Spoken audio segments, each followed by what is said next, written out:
This is the Hidden Killers podcast with Tony Brueski. Featuring former FBI Special Agent and Chief of the Counterintelligence Behavioral Analysis Program, Dreeke.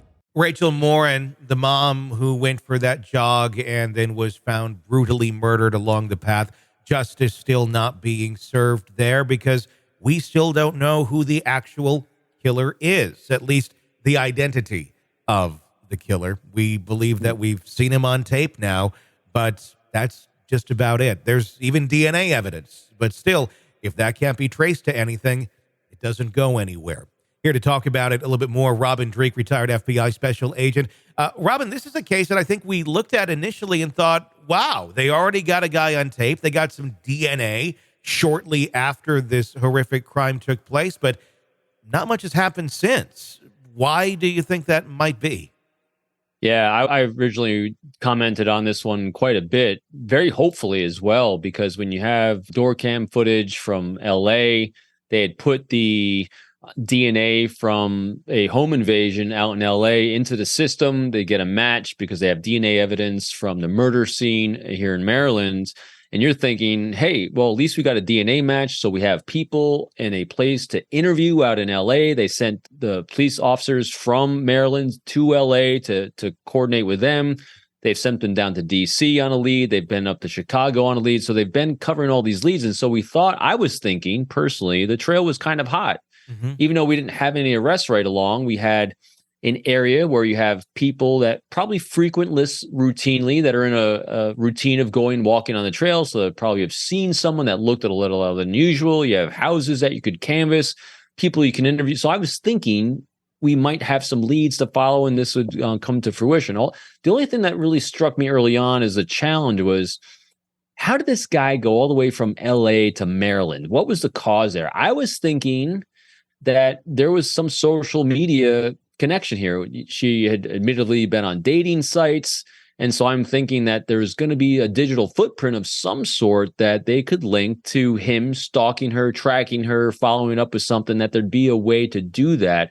Because to me, I don't have the stats in front of me on this. Randomness and murder tend to not go hand in hand all that frequently. Yeah. People tend to get targeted in some way. And it can be very loose. It could be a photo someone sees and they kind of do a loose form of stalking of them, but something spurs someone to say, I'm going for this one. Mm-hmm. And especially when you're talking cross country, that to me is hard to be random, especially, this lady, she's known to go out on this trail and go hiking, running, exercising, and she's on social media and dating sites. So I'm thinking this is someone that was probably tracked, at least observed socially, or she put something out there that allowed this heinous individual to target her. And so you would think that would leave a footprint, but we're not finding a footprint. And that's why I think it's important for us to continue to talk about this, because what the family did in the interim, since nothing's come up yet, is they've hired a private investigator. And a private investigator did some canvassing, they did some interviews, and I'm paraphrasing all the actions here, obviously. But they identified the fact that the individual from the investigation in LA is of Hispanic background. And so they canvassed the area and talked to Hispanic individuals in the Maryland area who were completely unaware of this, that has even transpired. So they've actually redoubled their effort to get the information out to a group of individuals and people in the area that might not even been aware of this. So they're trying to do a better job of canvassing, but it also shows the challenges of law enforcement.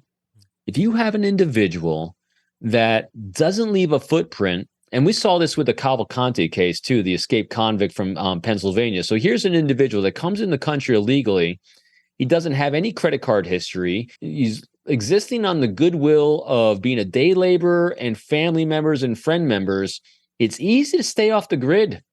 So because there's no legal documentation. And so if we have a similar situation of this individual who is undocumented, has no history of credit cards, and all we have is some DNA, but DNA that can't be tied to anyone, it's very challenging to nail someone down and get them. In other words, if they did cell phone, I know they did cell phone triangulation in an area, and you don't get a pop, that means he probably didn't have a cell phone, or at least had it turned off.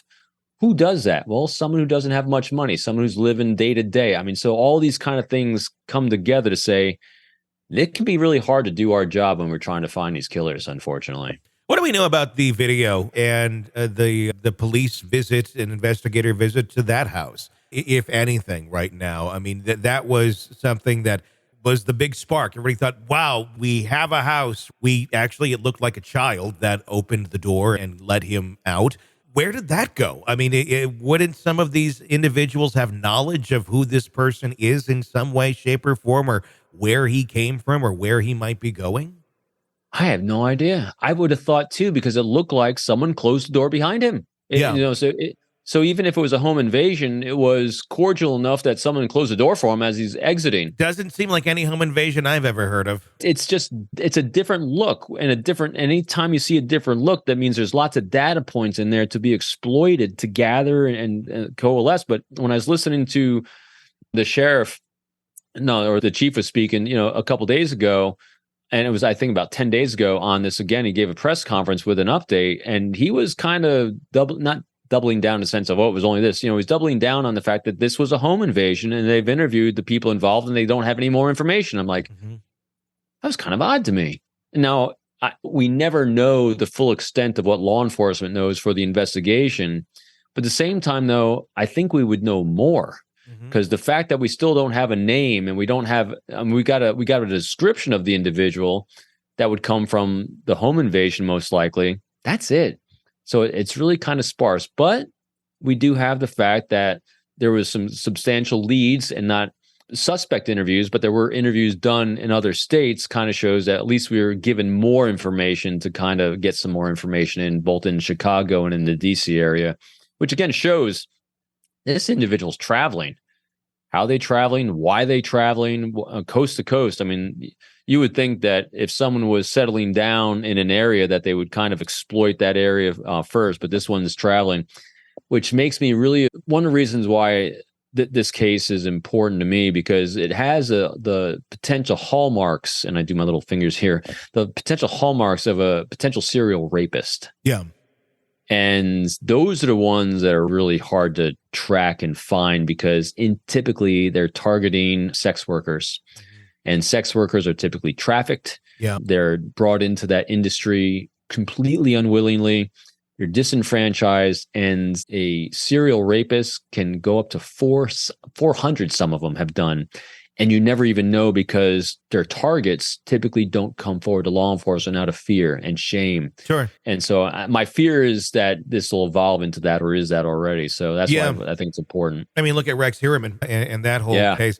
What is a better tactic to take in something like this if they have information, leads to follow him around? Maybe are they just a step or two behind, and that's why more information is not being released to the public? Or would that be more beneficial to have information out there on this person, so you have more eyes and ears on the ground that could potentially, they run into the sky if they see him, to then send law enforcement that way? Is that why you think it might be so quiet? Is because maybe they are close, but they're just still, he's evading them just a little bit each time? Or is there just not much to give out?